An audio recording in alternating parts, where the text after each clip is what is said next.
Yo, what is up, squad? It's your boy PinoE here, and yo, today's video is gonna be a Nike and Jordan brand only special. It's lit. Today's challenge is 1,300 likes. So far, we smashed 600 to 1,200, so before you watch any further, hit that like button. If you're new around here, click subscribe, join the squad, and now let's go. We're going to start things off with Nike and an official look at the Nike Sock Dart Safari Pack. And you know I'm a fan of Nike. You know I think Nike sportswear has been killing it this year. But this, for any Spanish-speaking people watching, is no bueno. There's 4 pairs in this pack, with each one sporting a safari print covered upper, a translucent midfoot strap, a white mid, and a black bottom. If you for some reason like these enough to buy them, then you have 4 choices of colorways. One pair comes in a varsity maize, black and white colorway. Another will drop in a white, black. The next one in a hyper turquoise, black and white. And the last in a gym red, black and white colorway. The whole collection drops on May 11th at select retailers along with Nike.com and the sneakers app for $140 each. Dropping alongside the Sock Dart Safari Pack, we also have the Nike Air Presto Safari Pack. First things first, I don't like these either, but this white pair up on screen definitely has an Air Jordan 3 white cement feel to it, and I think it's pretty dope. Once again, the pack contains 4 different colorway options, with the first in a white, university red, and black colorway. The next comes in a university gold, black, and white colorway, reminiscent of the Atmos Air Max Safari. Following that pair, we have a mix of gym red, racer blue, and white. And lastly, turbo green, court purple, and pure platinum. It's like a Crayola box was left in the sun and some of the crayons melted onto the silhouette. But whatever, May 11th is the date. You can find these on Nike.com, select Nike retailers, and the sneakers app, and the price is set at $140 each. Next up, we got a first look at a new trainer from Nike that sits on the VaporMax Air unit. I've posted some other colorways on Instagram and Twitter, so take a look if these interest you. But no, Nike, no. And when I say that, I actually mean this. Oh, God! No! God, please, no! Here's my thought. It's not a horrible shoe, it's plain, but it's average looking. I just don't want to see Nike throw that dope VaporMax bubble on shoes that look anything less than dope and ruin it. Anyway, for now, these are just a sample, and I hope it stays that way, but stay tuned for more. Keeping it moving, next up from Nike, we have the Nike Air Force 1 Low 07 Elevate Iridescent Pack. Is it just me, or is everything dropping as a pack lately? It's kind of weird. Anyway, I like these. I think the iridescent look fits the Air Force 1 silhouette perfectly. In total, we have 3 colorways, all built from leather uppers with mesh tongues, with one pair sitting on a translucent outsole and the other 2 on solid white outsoles. This pack will be dropping soon on Nike.com, and when it drops, you'll have a choice of an anthracite and stealth colorway, still blue and white, and lastly, track red and summit white, with all 3 pairs featuring a color-changing iridescent finish. There's no date or price just yet, so stay tuned. Next up from Nike, just last week sometime, we got an early leak of the Nike LeBron 14 Bread, and today I'm here to share the official images. This pair comes in a clean black upper with university red hitting the pair's underlay and Nike branding on the tongue, outlining the Nike swoosh, and on the insole. Finishing this one off is a black mid and an icy translucent bottom. Dope pair, you can find these pretty much everywhere on May 19th with the retail price of $175. Sometime last week or a couple weeks back, I don't remember, I gave my thoughts on the Nike Flip the Switch pack, and I still think it's one of the best packs Nike basketball has put out in a long while. Up on screen, we have the official images of the PG1 Flip the Switch in a black, deep royal blue, photo blue, blue fury, and hyperviolet colorway. I'm a fan of this shoe. I might cop it, I'm not sure yet. And although I said this was my favorite pair in the pack, I actually changed my mind. I'm a huge fan of the PG1, you know this, but when I saw the official pics, there was one pair that actually surprised me. Anyway, here's a look at the release map. It's a Super GR available at most Nike basketball retailers and the sneakers app on May 5th for $110. Now, this was the pair that surprised me. It's not that I hate the Kyrie 3 model. It's decent, and the price point is nice. It's just, to me, in my opinion, a step down from what we got in the Kyrie 1 and 2.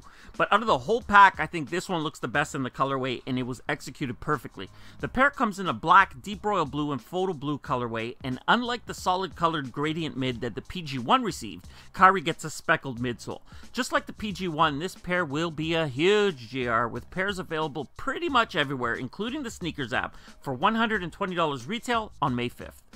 Next up in the Flip the Switch pack, we have the Nike Kobe AD. For some reason, when Nike officially unveiled the collection, this shoe was left out, but it's here, it's dropping, and it's coming with the others.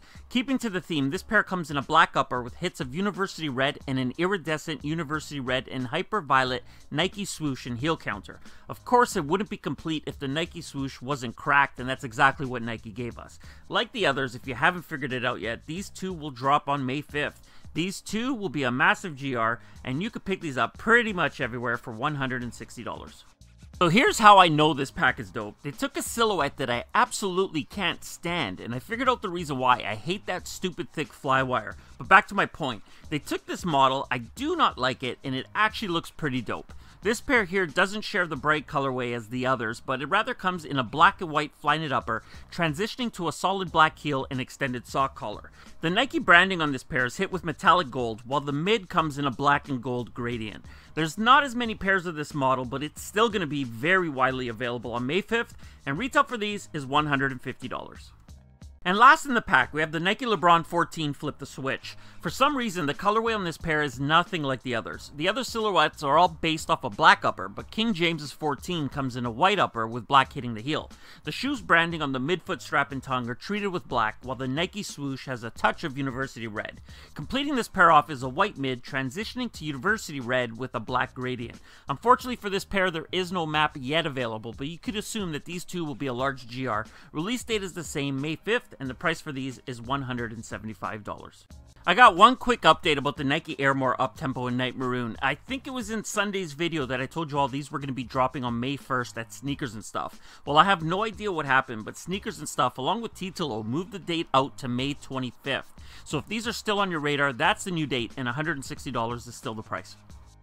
Next up, and I told you we have a lot to talk about today, we have the Nike Air Max Flair. This shoe was first spotted on Foot Locker Europe's website back in January, and the shoe is finally set to release in a triple black colorway. Just looking at the pair, you can see its inspiration comes from the Nike Air More Uptempo with the giant Air branding across the upper, but it comes in a sleek training style. It's very sleek. I think Nike's onto something with this model, and with a blacked out Air unit, they complete the look. May 20th is the date for these, but stay tuned for pricing. So you might be wondering what's going on with all the different off-white samples that we've seen. I think there's been a couple models of the Air Force 1 Low, there's been a Jordan 1, and today here's a first look at the Air Max 90 off-white collaboration, courtesy of Uting6 on Instagram. I know he's watching this, but I'm not sure what his YouTube name is, but I appreciate it. You can see the continuity of what Virgil is trying to do with these designs, putting out a shoe that's finished with an unfinished look. I personally like them, I think they're dope, but anyway, we'll come back to off-white a little later, there's a lot to share. And last up for Nike, we have a first look at the KD10. Yesterday I told you all that the first colorway was a white and silver, and today here it is. This pair comes built in a white Flyknit upper with a gray suede overlay wrapping around the heel and a matching overlay on the medial side of the shoe. I don't know what to say about this pair, I'm just not feeling it. It's not a horrible, ugly looking shoe, but it's not enough to make me want to buy it. What do you all think? I mean, the pair closely resembles a mix of the KD9 and the KD9 Elite, but are you excited for these? Will you cop? Will you pass? Let me know in the comments below. June 5th is the date and $150 is the price. Over to Jordan Brand, and let's start off with the official images of the Air Jordan Retro 1 High OG, and I'm not sure what to call these. We're going to call them the almost triple blacks. The pair is built with a premium tumbled black leather upper with the iconic perforated detailing on the toe and embossed wings logo. The only spot on this pair you're going to find color is the hit of University Red on the Nike Air branded tongue tag and the insole, and the pair will come with 2 sets of laces in either black or red. The date isn't yet set, but you could expect these to drop in June for $160 retail, and you know I'm going to be picking these up. Next up for MJ, we have the official images of the Jordan TRunner Thunder. If you missed it, the OG is dropping tomorrow in its original black and red colorway, but for this pair, Jordan grabs its inspiration from the Air Jordan 4 Thunder's black and yellow colorway. The pair is put together using a combination of suede and mesh in a black and opti yellow colorway, and it's finished off with the chrome strip on the heel. The pair should be dropping sometime this month in May for $120 retail. And speaking of T-Runners, we have another one, but this one is an exclusive for the ladies, and it's dropping as part of the Heiress collection. The construction of the shoe is exactly like the others, but it comes in a triple white colorway. Sizes will be available up to 9.5, and this pair drops on May 20th with the special added Heiress tax, bringing the retail to $140.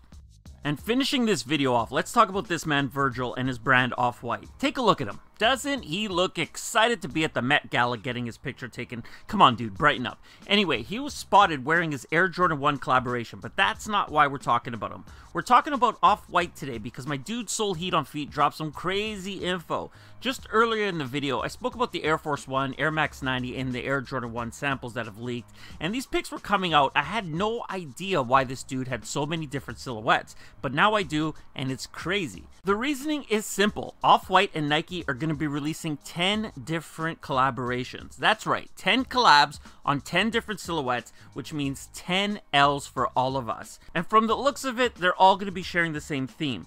The Jordan 1s, I'm a fan. But damn, we have an Air Jordan 3 Retro OG, which will drop in a white, sport royal, and metallic silver colorway. And squad, it's lit. It's gonna have Nike Air on the heel. It's a must for me. You guys know I'm a 3-head. Anyway, stay tuned for release info, because according to my dude DJ Folk, there's an announcement coming soon, and I'll make sure to keep you all updated. And that does it for today's video, everyone. If you enjoyed it, and I hope you did, hit that like button. If you're new around here, subscribe, join the squad. If you have something to say, leave it in the comments below. And I'm out.